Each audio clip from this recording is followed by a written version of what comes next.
Welcome to Zoe Stories. I was forced to live as a girl for their party. It all started with a dare. One of those challenges that you didn't think would have any real consequences. My name is Alex, and I'm an 18-year-old guy with a typical life.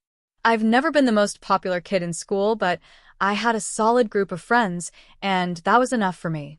My life was simple: sports, video games, and a lot of time spent with people who never expected much from me, until that night. We were all gathered at Tim's place, celebrating the end of our high school years with a few beers and some loud music. As usual, the conversation drifted to dares and challenges. Everyone was feeling bold, and before I knew it, I was in the middle of a bet. But this one wasn't like any other. It was more than just a friendly dare to chug a beer or tell a silly joke. This time, they asked me to do something that would change my life. "You're always so cool, Alex," said Tim, his voice slurring from the alcohol. "But I bet you can't pull off a girl's outfit at the school dance next weekend." I laughed nervously, brushing it off at first. "Nah, I'm good, man. Not really my style." But Tim wasn't letting up. "Come on, man. You can't back out of this one. One night, wear a dress, heels, the whole 9 yards. It'll be hilarious. Everyone will love it." There was something in the way he said it that made me feel like I couldn't back down. The more I hesitated, the more I felt like a coward. I didn't want to be the one to wimp out. With a deep breath, I agreed. "Fine. "I'll do it." The second the words left my mouth, I regretted them. But by then, it was too late. I had accepted the challenge, and now I had to live with the consequences. The following days were a whirlwind of preparation. My friends wouldn't let me forget it, and I couldn't escape the mounting pressure. They constantly texted me, sending links to dresses, shoes, and makeup tutorials. The truth was, I had never given much thought to how women dressed.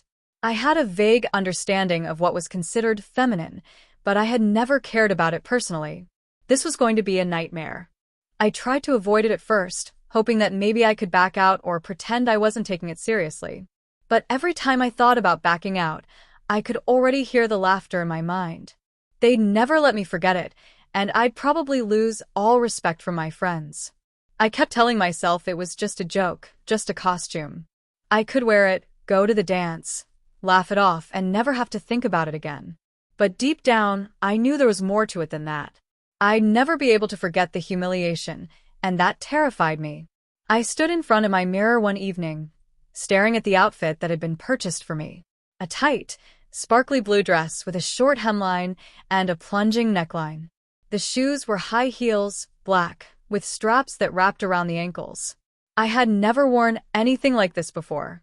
I wondered how on earth I was going to pull it off. The truth was, I was scared. I didn't want to feel vulnerable or exposed. But I couldn't back out now. Not after everything.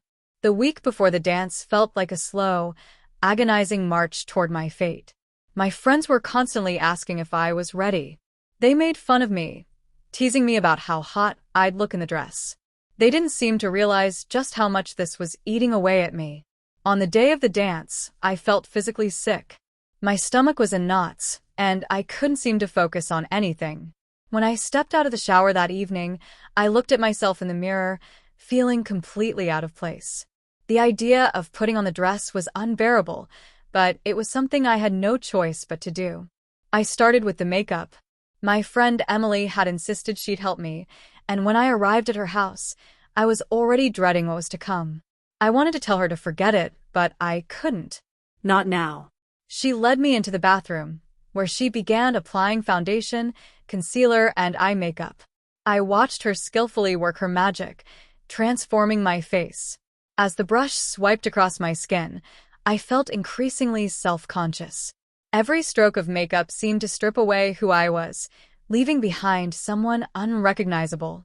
I tried to breathe through it, but the overwhelming sensation of losing my identity was suffocating.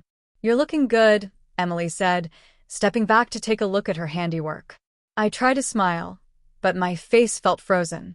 I couldn't deny that she had done a good job, but I wasn't sure how I felt about it. Then came the dress. Emily handed it to me, and for a moment, I just stood there, staring at the fabric as though it were some foreign object I didn't know how to interact with. But the silence was broken when Emily chirped, "Try it on, come on. No time to waste." I stepped into the dress with shaky hands. The tight fabric felt alien against my skin. It hugged my chest and waist in ways I had never experienced before. When I glanced at myself in the mirror, my heart sank. The reflection staring back at me wasn't the Alex I knew. It was someone else. I didn't recognize this person, and I didn't know how to feel about her. Emily quickly worked her magic with my hair, styling it into soft waves. She finished the look with a pair of delicate silver earrings and a thin, dainty necklace. As I looked at my reflection, I had to fight the urge to cry. Who was I now? Despite my overwhelming urge to call it off, I knew I couldn't. This was my choice now. I had agreed to it. If I backed out, I'd forever be the guy who chickened out on a dare, and the laughter would haunt me forever. I took one last look at myself in the mirror. There was no going back now. It was just a party. I could survive this, couldn't I? I tried to steady my breath. "Let's go," Emily said, grabbing her purse. "You look amazing. You're gonna knock everyone's socks off." It wasn't what I wanted to hear. What I wanted was to be left alone. But instead, I put on a smile that didn't quite reach my eyes. I was about to step into a world that wasn't mine. But maybe that was the point. The second I stepped into the party, all eyes were on me. I felt the weight of their gazes on my skin, their eyes tracing every inch of my transformed body. It wasn't just that I was dressed as a girl. It was how I was being looked at. Everyone stared. Some whispered behind their hands, others laughed, and a few even applauded, probably thinking it was some sort of joke. But what they didn't realize was that I wasn't laughing. I wasn't playing. The party felt like a blur. I smiled and nodded at people, trying to act like everything was fine, but inside, I was screaming. I didn't know how to move, how to walk, how to talk. Every time I tried to speak, my voice cracked, and I felt more self-conscious. I felt the heels digging into my feet, the tightness of the dress around my body. It was like I was trapped in someone else's skin. And then it happened. A few of the girls, who hadn't noticed my identity before, came up to me. They complimented me on my dress, asked where I got my shoes, and even asked for makeup tips. It was like I had been transformed into someone else entirely. At first, I was completely thrown off. I didn't know how to respond. They didn't know it was me. They didn't know who I really was. For a brief moment, I felt an overwhelming sense of freedom. There was something about being treated like someone else, someone beautiful, someone worth talking to, that made me feel different. But it was also terrifying. How could they treat me like this when I was just me? As the night progressed, the surrealness of the situation deepened. The music blared, the lights twinkled, and people danced around me, oblivious to my inner turmoil. It was all a performance, a play I had to act in. Then, unexpectedly, I found myself standing alone on the balcony. My breath was shallow, and my thoughts swirled in a confusing storm of emotions. I wanted to leave, to rip off the dress, to return to the boy I was before.